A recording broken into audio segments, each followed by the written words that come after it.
Come in. Welcome. I'm E.G. Marshall, Dean of this College of Macabre Knowledge. We are told that we should forgive our enemies, but nowhere are we told that we should forgive our friends. A pity. How easily we recognize those who would destroy us through evil motives. How difficult to perceive those who will ruin us for love. But why is this so surprising? Isn't the road to hell paved with good intentions?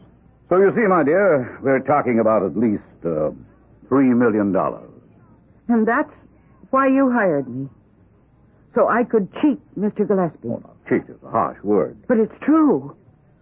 And what will you do with me afterwards? Why, we shall give you your share. Won't you just kill me the way you killed everybody else? We killed the others because they forced our hand. Give us no motive, and we'll let you live. Aren't you afraid I'll go to the police? No, because we will have evidence to show that you were the one who poisoned Mrs. Daimler. But that's a lie. Oh, I don't want any part of this. Oh, my dear Miss Watson, what are we proposing? Only to make you fabulously wealthy. Why are you being so difficult about it?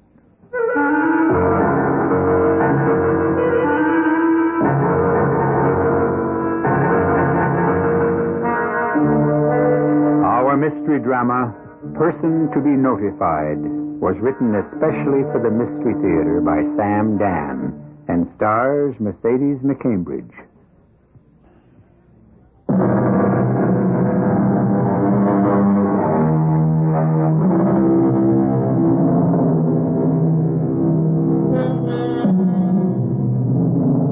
What is love? That's the oldest question in the world. And why?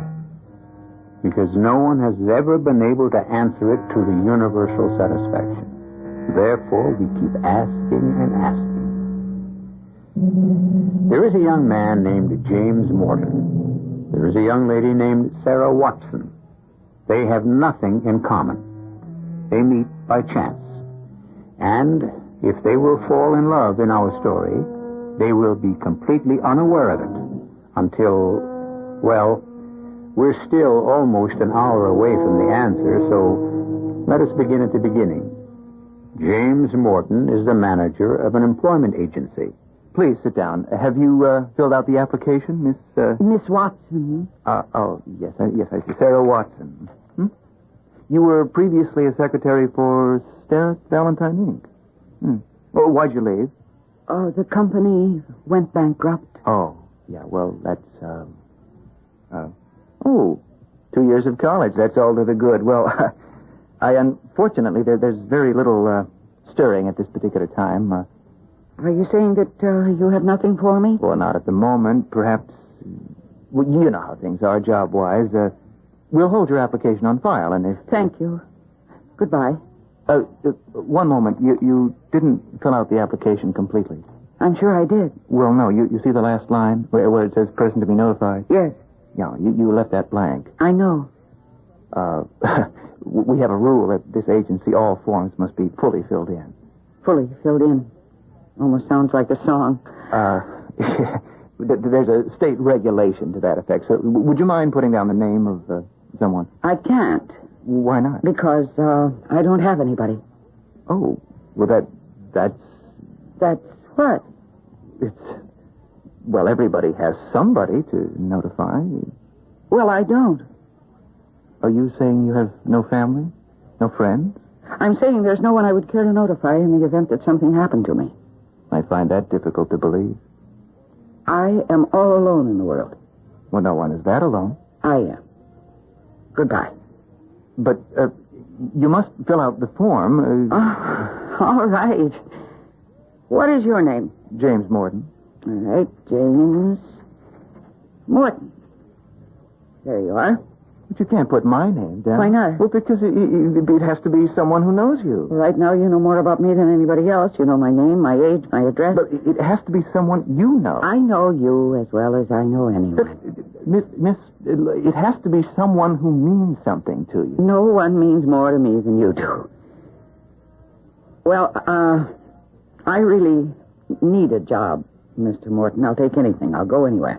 So, if anything at all comes up, please call me, huh? Goodbye. Miss Watson, just a minute. Did you say you'd go anywhere? Anywhere at all. There may be a job. Okay. But the reason I didn't think to mention it before is you appear, to be a very attractive young lady. Yes. And so, therefore, I'd naturally assumed that you'd be unwilling to, I guess the word is, bury yourself on a small private island off the coast of northern Maine. And why did you make that assumption? Well, looking at you, I would assume that you would have a very active, busy social life here in the city. And I could leave today.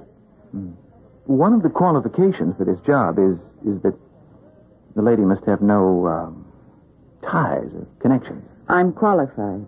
As I understand it, an elderly gentleman is writing a book. He requires a secretary. It would be rather dull. Most jobs are. And he wouldn't want a young lady who would be bored after a while and quit. Well, I couldn't afford to quit. Mm-hmm. Well, aren't you going to ask how much the job would pay? I would expect it to pay as much as my last one. Mm-hmm. The gentleman's attorney is here in town interviewing applicants. I must say he's having difficulty finding someone. His name is Mr. Carberry. May I ask if your hair is naturally red, Miss Watson? And may I ask what business it is of yours, Mr. Carberry? Well, your prospective employer, Mr. Gillespie, is a rather conservative gentleman who becomes upset at changes. Well? And you, young ladies of today, you're constantly altering your appearance, and Mr. Gillespie would find that disconcerting. Well, I shall do nothing to disconcert Mr. Gillespie. I notice you're wearing a dress, Miss Watson. Yes. I believe it's the prescribed female attire. I know, only at dinner in the evening. In the daytime at Rotherwood, young ladies are expected to wear... Oh, are there other young ladies? Oh, no, you'll be the young lady. And Mr. Gillespie is accustomed to seeing young ladies attired in shirtwaists and skirts. Shirtwaists? Well, I believe you would call them blouses. Yeah, well, I don't think I have any. Well, then you'll be supplied with some. You see, Miss Watson, Mr. Gillespie lives in the past. He chooses to isolate himself on his estate and create an ambience of a bygone era. When young ladies wore shirtwaists. Precisely.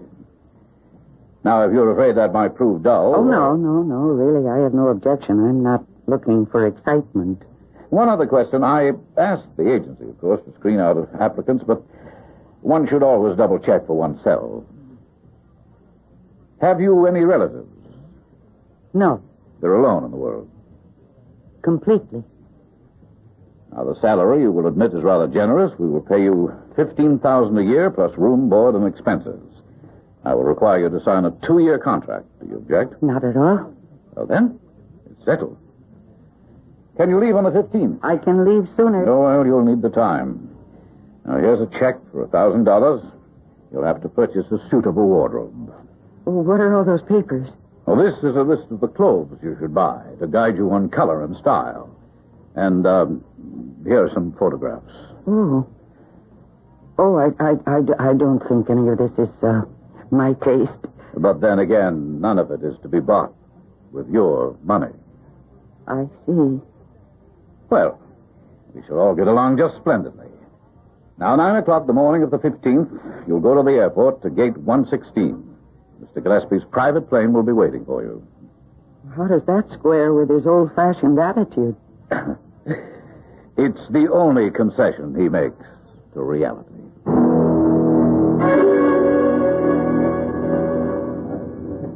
You do not like the arroz con pollo, Senor Horton? Oh, yes, it's fine. But you have not eaten a bite. I have been watching you. You seem to be a thinker tonight. Yes, young lady came into my office looking for a job today, and she filled out the usual form in the usual way, until she came to the last line. You know what the last line requires her to state? No. It asks her to list the person to be notified in case of, in case of. I know. Well, She said she had no one to notify. I couldn't believe it. Why is it so difficult to believe? Well, because everybody has someone, a relative, a close friend. Everyone? Well, of course, everyone.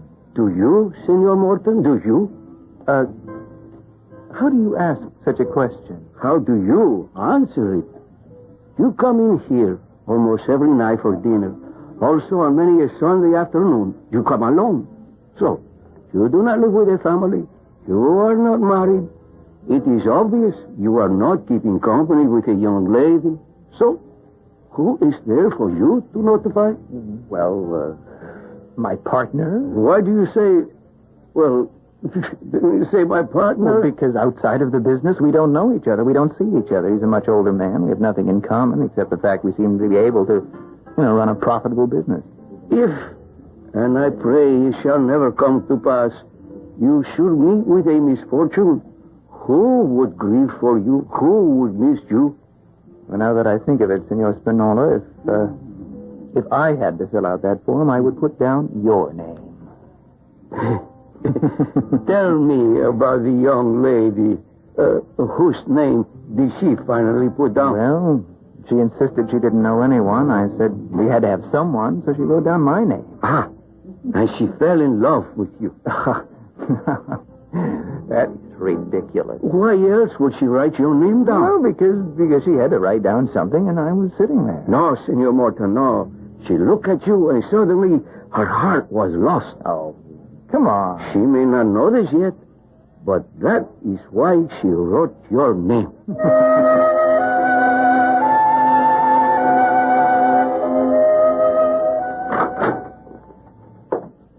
These are to be your quarters. Oh, my, it's lovely. Well, thank you, Mrs. Daimler. I'm sure I'll be very happy here. Are you? Well, of course. I expected a room, but this is the whole suite. Now, don't let it go to your head. Well, Did they say you were to have dinner in the main hall tonight? Well, frankly, No, don't be frank with me, because I'm not going to be frank with you. Well, what do you... I don't understand. I'm telling you right off. I'm not on your side. Side? I don't know anything about sides. I just got here. Yeah, and you've got big eyes, and they can get very round. But I don't think it'll help you any more than it helped all the other girls.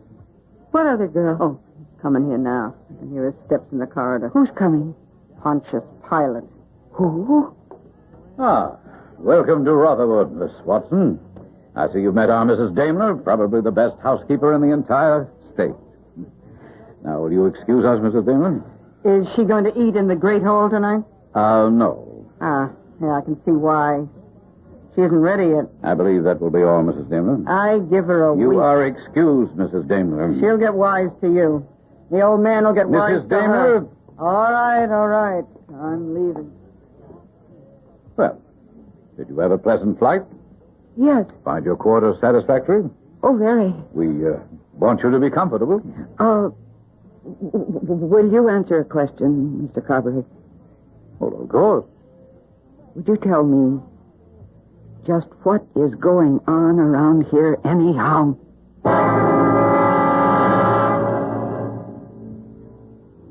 What indeed? Now, you must admit we've given you several basic facts to chew on. For instance, why would they want a girl who has no ties at all? Why are they offering such an attractive salary? Who is Mrs. Daimler? Who's the old man? What sides are there in conflict here? Well, in the first act, you present. In the second, you unfold. And I shall take you into my confidence after your announcer takes you into his.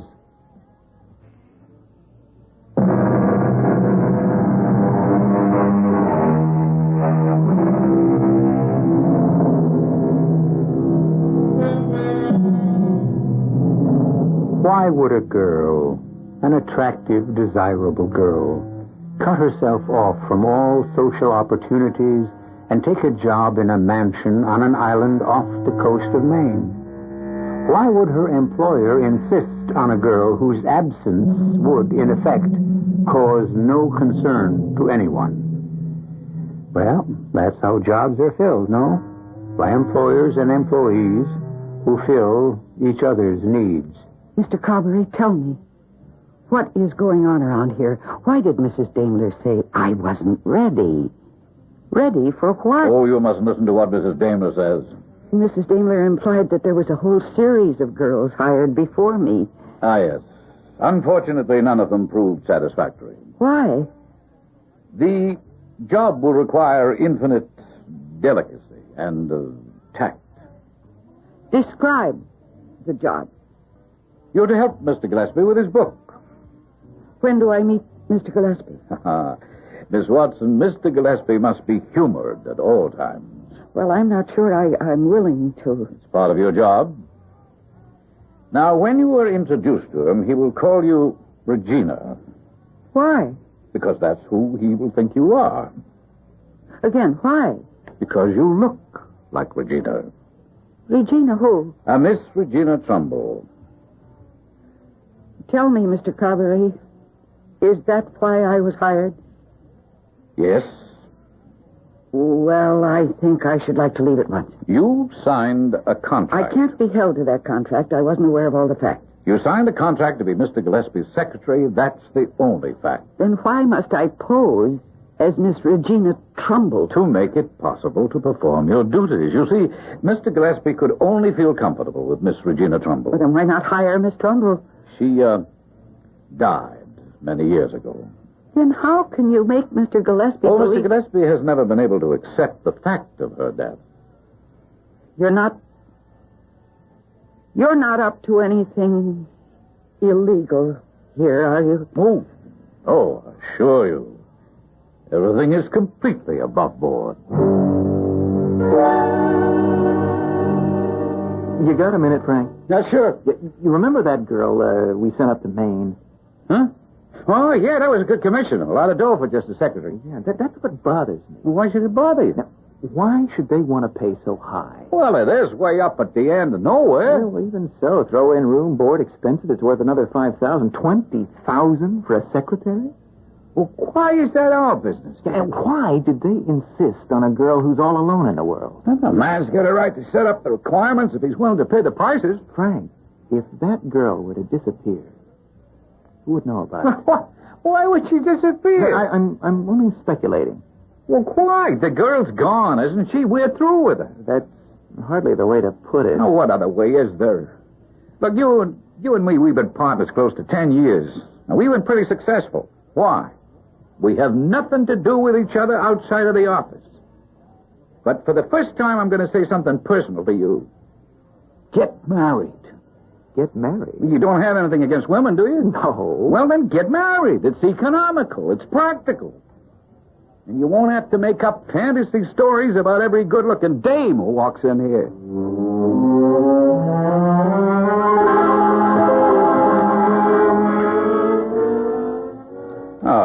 Good morning, Miss Watson. Good morning. I'm sure you slept well. The ocean air here is so invigorating. As a matter of fact, I slept poorly. Oh, no, I'm sorry. Why? This morning, before breakfast, I went for a walk. Now, that's an excellent practice. We're on an island, completely out of sight of the coast. Of course. Privacy is essential for Mr. Gillespie. And the only way off is by boat. There are several boats tied up to a dock, and a man is there, and he has a gun. Oh, yes, that's our Mr. Spencer. And I told him that I wanted to take a boat out for a while.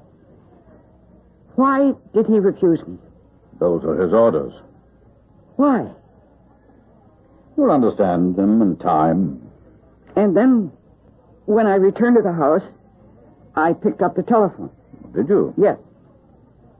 I wanted to call the sheriff and tell him that I'm being held here. But I couldn't get an outside line. I know. There's only one outside line, and it's locked. Am I a prisoner? Oh, of course not. Then why do you refuse to let me leave?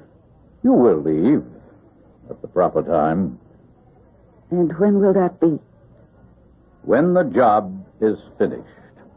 Then how can you say I'm not a prisoner? My dear young lady, the job has certain conditions. Why weren't they explained to me? They were stated in the contract. It's no one's fault but yours if you didn't read it. And suppose I refuse to perform any service? That would not be in your best interests. I would advise you to do as you're told.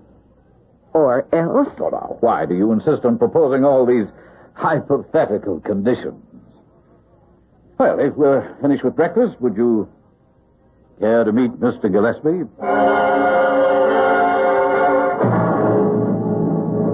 It says here on your application that you worked for Starrett Valentine, Miss Collins. Until they went busted. I should have seen the handwriting on the wall, but, they offer this profit sharing and pension plan. What's the difference? It's all down the drain now. Would you, did you know a Miss Sarah Watson? Sarah? Oh, sure. What type of person was she? I don't know. I mean, she worked the next desk to mine for 5 years, but I never got to know her. Why not? The rest of the girls and I, we figured it out finally. She was a loner. A loner? Well, there are some people in this world, they're just loners. They won't or they can't make friends, Yeah, I know. Well, I had to bring her form over to personnel. And you know that place where it says person to be notified? Yeah. Well, she left it blank. So I reminded her, and she said she had no family. Was it true? Well, yeah, I guess. And she had no friends that anybody knew. I don't know, some people just can't seem to reach out and connect with other people. Maybe it's the way they were brought up, or weren't brought up. You know what I mean? Yeah. I know exactly what you mean.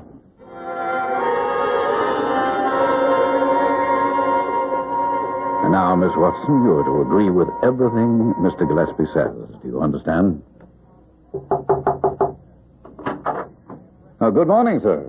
Good morning. Look who's here. Regina. You always say you found Regina. You're always wrong. Oh, no, this time it is Regina, Mr. Gillespie. Look, you see, she's come back. Is it finally Regina? At last? Can there be any doubt of it? Can you mistake that brilliant red hair? Regina. Regina, speak to me. Oh, sir.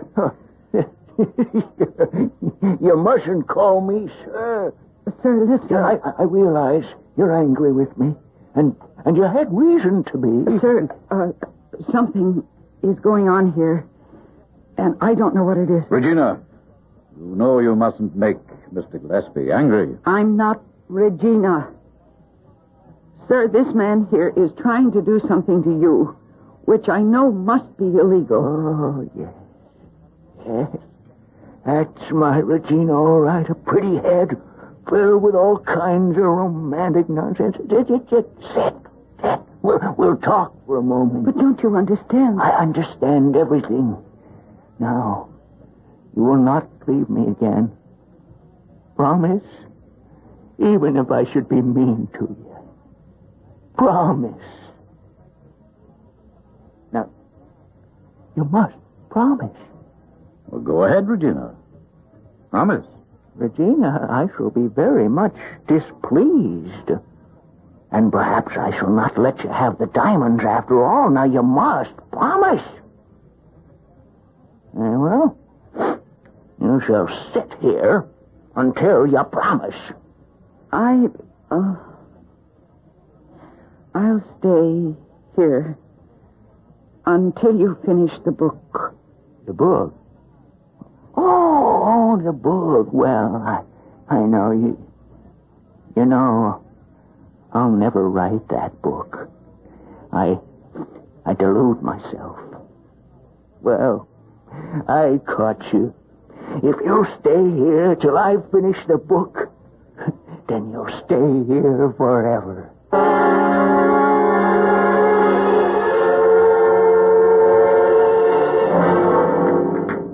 Where is everybody this evening, Mrs. Damon?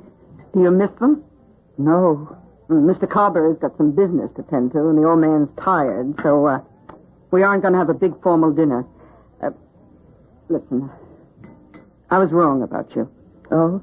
I heard how you spoke to the old man this afternoon. I didn't notice you. Oh, I get to hear everything.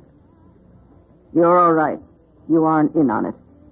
In on what? Whatever it is, Carberry's got in mind.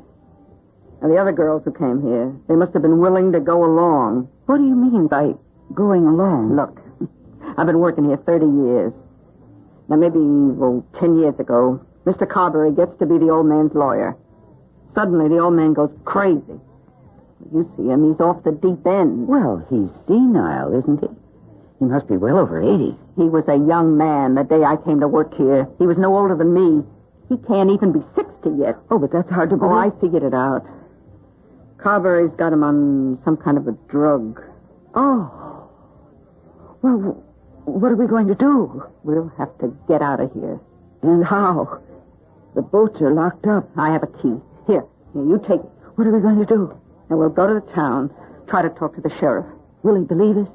I got a bottle of the drugs that Carberry's been using. He'll have to believe us. Why did you wait so long? I wasn't sure until just now. Now, look, we'll wait till, about midnight. Then you come by my room, and we'll head for the dock.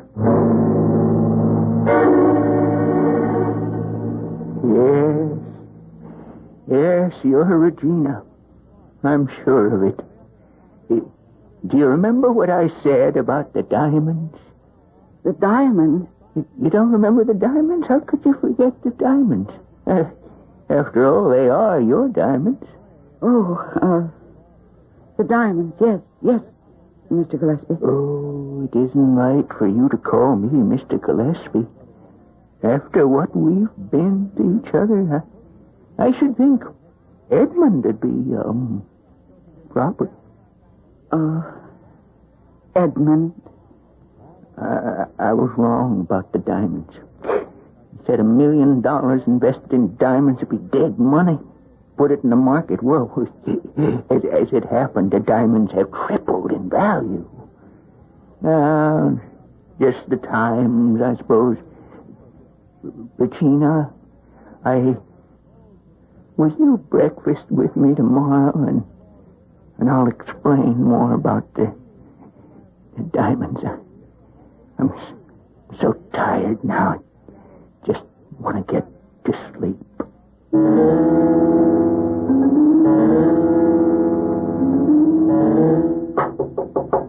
Mrs. Daimler.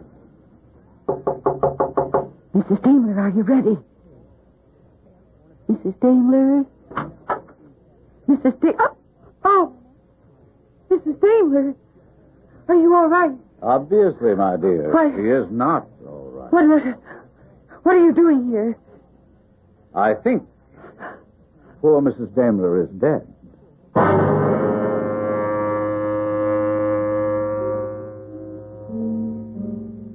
I think poor Mrs. Daimler is dead.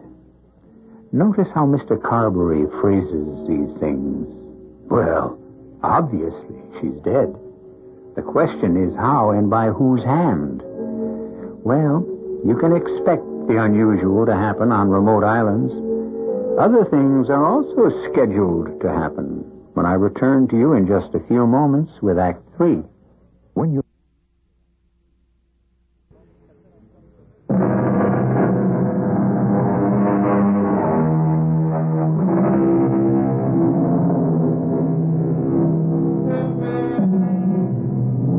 Our Miss Sarah Watson finds herself virtually alone on a small island off the lonely coast of northern Maine. And the truth, she feels like an island, isolated and alone. But wait, isn't it written that no man is an island? That there is a tie that binds all of us together? Yes, it's written. However, how about those people like Sarah Watson, who have no ties at all, no bonds to anyone? Well, that's what she thinks. But you never know. She's dead.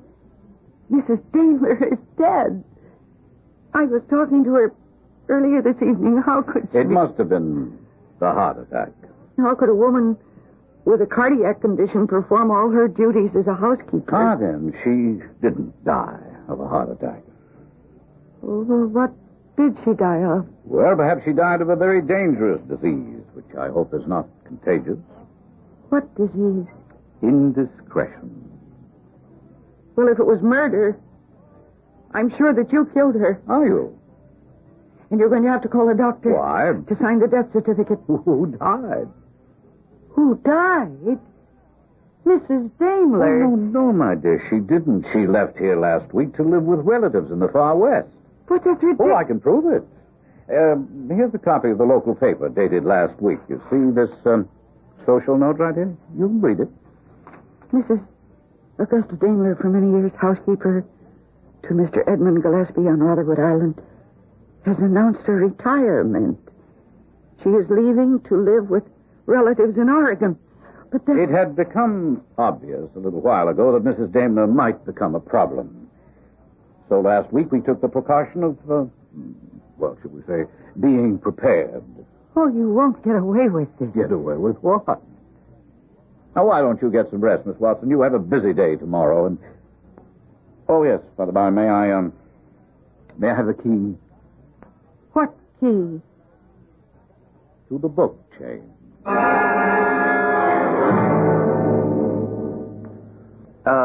Let me see. I think I'll have, what do you suggest this evening? Nothing. Nothing? It is a sin to waste good food. For the past weeks, you order. I serve. You do not touch. You are in love. I have a feeling that she's in danger. If you have a feeling, then it is true. But I don't even know what to do about it. You have no choice. You must save her. You have grounds for suspicion? Yes. And you sit here while your loved one is in peril. Who says she's my loved one? Why do you keep thinking about her? Now, I shall feed you enough to arm you for your journey. But she's 2,000 miles from here. Love laughs at distance. And see, you are smiling already. Go to her. She wrote your name. She calls you. She needs you.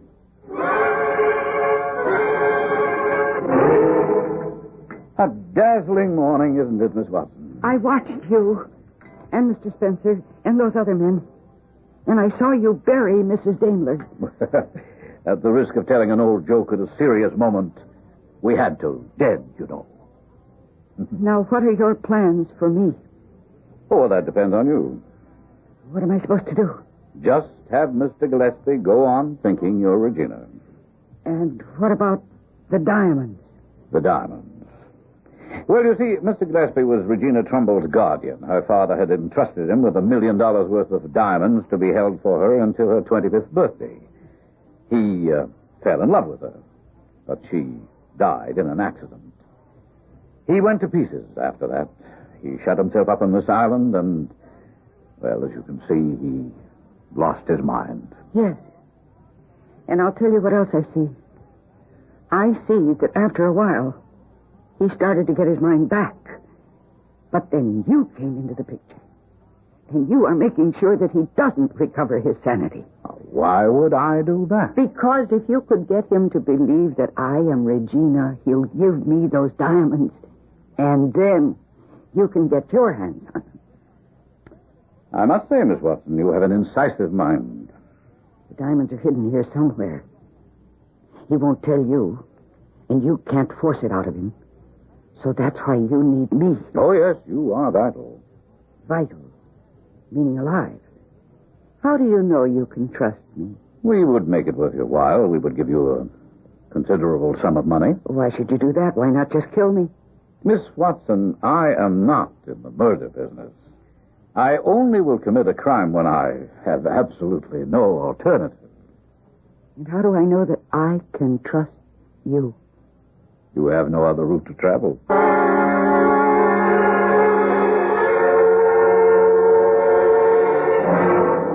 So, you think there's something going on over to Rotherwood Island? That's exactly what I think, Sheriff. I must say, you don't give much evidence. None at all, tell the truth. Sheriff, I traveled almost 2,000 miles. On a hunch. Well, What do you want me to do? Find out if she's all right. How? Well, search the place. Son, you've been watching too many movies. You don't trespass all over a man's property and turn his establishment inside out unless you got a search warrant. Oh, get a warrant. Tell you what I'll do. Agatha, connect me with Rodwood Island, please. Thank you. Well, what'll you accomplish by that? We'll find out where we stand. Hello? Yes, sir. This is Sheriff Tate, to whom I'm speaking. Mr. Carberry? He's the one who interviewed her in New York. Do you have a Miss Sarah Watson working for you? Uh-huh. Yes. Does he deny it? I see. No. Just routine. Nothing at all. I'm much obliged, thank you. She ain't there. Well, she has to be there. She left. How could she leave? She had a 2-year contract. She decided she didn't like the place. Too lonely.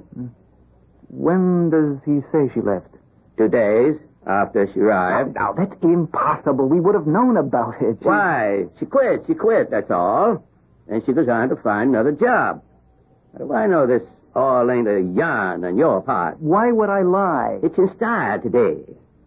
How do I know you're who you say you are? Here is my card, and here's a copy of the contract that she signed. Well, son, you let me study this here document. But meanwhile, she can Meanwhile, it's dark. And if I do decide to go to the island, I can't do it till morning. But... Okay, forget it. Thank you very much.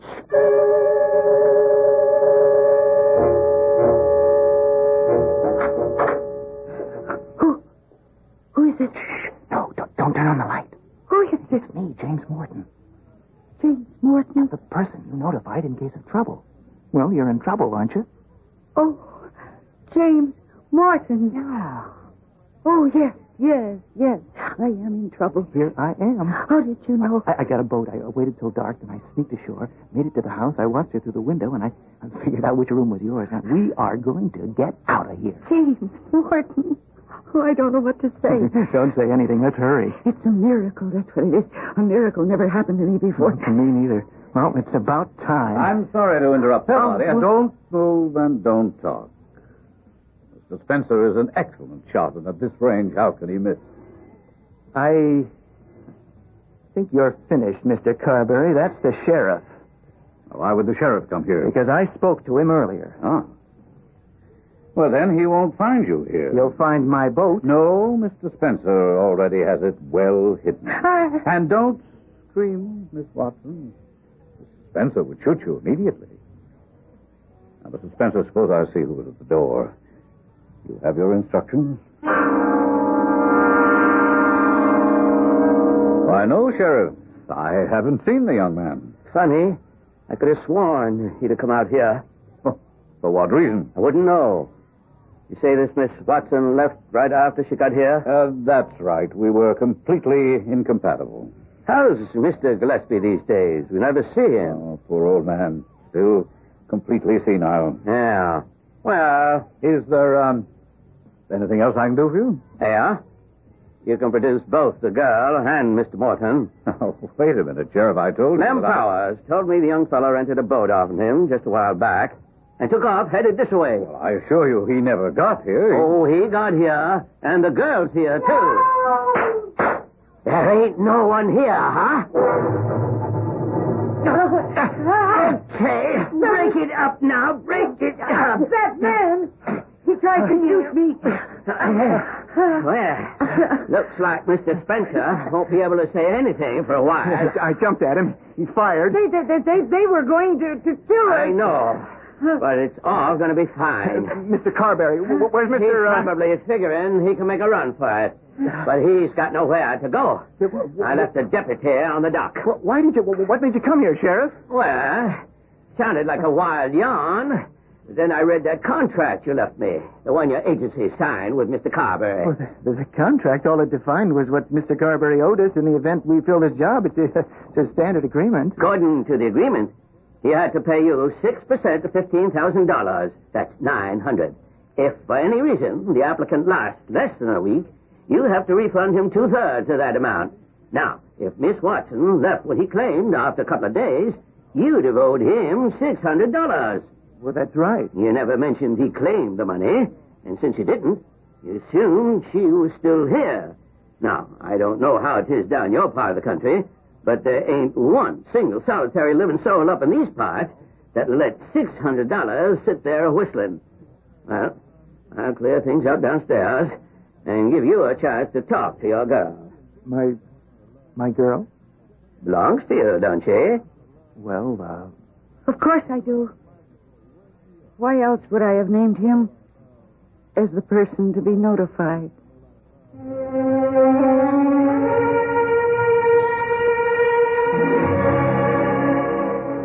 Department of Loose Ends. An autopsy was performed on Mrs. Damer. It was established that she was poisoned. Mr. Carberry and Company will stand trial for that one. Mr. Gillespie was placed in a hospital where, with good care and treatment, he has a chance to recover all his faculties. At this writing, he still cannot remember where the diamonds are hidden. If I have to tell you what happened to Sarah and James, then you don't have an ounce of romance in your soul, and I give up. But only for a few moments.